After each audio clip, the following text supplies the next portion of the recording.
Ho ho! How are you? It's Christmas. Do you like Christmas? I do. Do you want to know what I like even more than Christmas though? A little bit of the video games. Yeah? A game so hard it'll make your head spin. You know when I game the most? When it's Christmas, of course. There's just something so about booting up your PC or preferred console of choice. when it's like on the cusp of snowing. You know, like when your room is being softly invaded by your neighbour's Christmas lights and you're playing fucking Skyrim or some other stereotypical cozy game. Just premium stuff right there. You wanna know what we're gonna do, sport? We're gonna have a little chat, you and me. Yeah. A chat about which video games I like to play in the festive season. Sound good? It sounds good.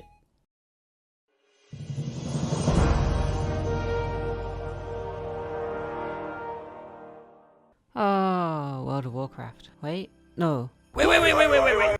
Don't go yet. I promise. WoW is really cool and interesting and fun. When I play World of Warcraft, it's very much a solo experience. And whilst we could get into a whole ass debate as to whether that's a good thing or not, I'd like to say that WoW is one of my favourite games just purely because of the vibes, man. I mean, come on. It's just so raw! I started playing WoW in Legion. Oh, Legion. And since then, I kind of just pick it up for a few months each year to get my fix. Come on, catch me! What's wrong? Follow me! Come on! Marsh, Stan, you got... Oh my god! Now if we're talking actual Christmas vibes, WoW is kind of hard to beat because who doesn't love hearing Happy Feast of Wintervale? I'm not really one for endgame content in WoW, mainly because my interest always seems to wane before I get there, but also because that's just not what I enjoy about the game itself. I love walking about in the early questing areas and going like, whoa, my god, you see that big guy? Whoa, look at that tree over there. Oh my god, you see these fucking flowers? You know how some people put on like a 24-hour long log fire video on YouTube to relax to? I feel like WoW is that for me, but it's just ever so slightly more engaging. You know, the sights, the sounds, the lore, and everything just makes me feel extraordinarily cozy. Speaking about music, now dig on this.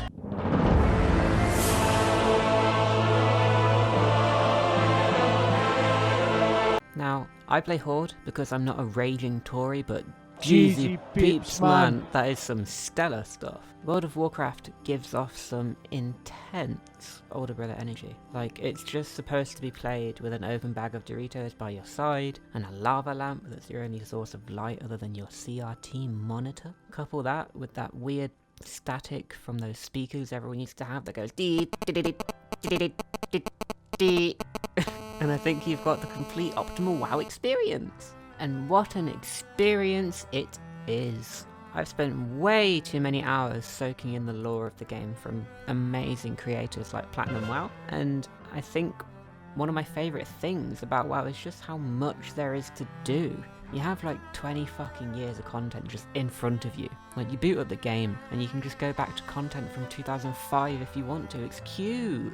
Like, look at this low poly thing. As someone who fixates on games quite intensely, WoW has always been really enriching for me, purely because there's a seemingly infinite amount of shit to do. Want a quest? Go for it. Want to collect stuff? Fuck yeah, dude. Let's go get you that bubblegum mage set. Want an ERP? Wait, what do you mean you don't want to do that? Get back here and come with me to Deep Run Tram! Last year, around November, December time, when Season Discovery was first starting out, I think I had my favourite time in WoW ever. And it wasn't even like I was doing anything insane. Just me, my low-level Forsaken Mage, and the absolute peak area that is Brill and Tirisfal Glades as a whole. Because of the innate grind that is associated with WoW, it makes the little things just so much more meaningful. Like that one dude that gave me a greater magic wand. I'd do anything for that guy. It was so heartwarming that I went back to the lower level areas and just started handing out ones that I was making myself. Cinema. If World of Warcraft was a food, it's gotta be something like a bar of chocolate or a packet of crisps, in that it's just such a light-hearted game. In comparison to something like Elden Ring or Bloodborne, the level of fantasy is just so different. In WoW, or at least the way I play WoW, there are no stakes. It's just guys being dudes. Picture this. It's Christmas time. You have no responsibilities, you got some tacky lights strung around your room, and there's presents under the tree. And you're straight slaying some harpies, dude. Look at my rotations, they're so on point! In all seriousness, I don't think I've ever really come across a game that is as peaceful as WoW. It's escapism incarnate in my eyes, and couple that with some cozy festive vibes, what's not to love?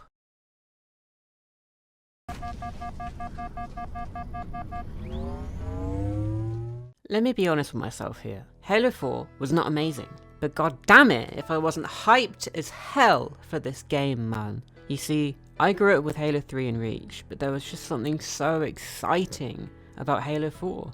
I'd just begun my first year in secondary school, and little me was scaled. So this really familiar thing that I'd grown to adore, Halo, coming out with something brand new, I think I just latched onto it. I can picture myself now, coming home and getting straight into pajamas, booting up my super cool Xbox 360 Elite and hopping onto some Halo 4 for the first time with the limited edition Halo 4 translucent controller. One of the reasons why I was so weirdly fixated on Halo 4 was because for the first week that the game was out, I had the game, but I couldn't play it. I'm about to put you onto some certified Rue lore. Now, I mentioned in another video of mine, my Transfem Gaming Pilgrimage, it's great, you should watch it, that my brother used to be what you might call a little bit of a weed smoker. And you'll never guess this, but you know what? Our parents were not the biggest fan of this quirky personality trait of his. This is all very relevant in the context of our lovely little chat about games and Chwistmas, in that around the time of Halo 4's release date, he only went and got caught smoking. And I remember the first thing I thought of, how will this affect my ability to play Halo 4? Why would I think this? I hear you say in hushed tones. Well, Halo 4 was my older brother's premium ask for his birthday. His birthday, which was a week or so after Halo 4's release date of 6th November 2012. So, Your Honor, now you understand that whilst I was in close proximity to Halo 4, I couldn't play it for what seemed like an eternity, as my mum deemed it an inappropriately sick and twisted punishment for my brother's penchant for a certain sticky substance. Oh, but when I got my big, meaty claws... What did you say, punk? Big, meaty claws! ...on the game, my 12-year-old brain couldn't get enough of it. I mean, come on. Kill streaks in Halo! I could not comprehend it. Simply baffling. Don't even get me started on the weapons. The return of the battle rifle, Promethean weapons, the saw, and the fact that you could create custom classes. Dude, you are blowing my little mind. It was a Halo Christmas in 2012 in the Rue household. My fixation extended enough to even warrant me asking my mum to get me a Master Chief figure, which I still have to this day. I remember trawling eBay trying to find the exact Arby and the Chief models. Oh, good times. Have you ever bought something online, and then in that time between getting it delivered, you just start watching videos of people trying it out or reviewing it? I did this to death with Halo 4. I'd obsess over the achievement hunter guys playing the game and thinking about all the ways I'd play the game while watching. Like, yeah man, I'm totally gonna be sick in the Mantis. Nobody is gonna do it like I'm gonna do it. The only thing I can remember that little ass me was angry about with Halo 4 was the fact that you couldn't play as elites. Like, what the actual fuck, dude? I don't want to be a stinky fucking Spartan. I want to be this guy. As a little Halo dessert for you, remember that anniversary edition of Combat Evolved and how you could switch between the graphics? Oh man, I used to love that shit. That was my first time playing the original Halo. Boxing Day, I was super ill, just sitting in my room playing that. That and Fable 3. Say what you want about Fable 3, I liked it.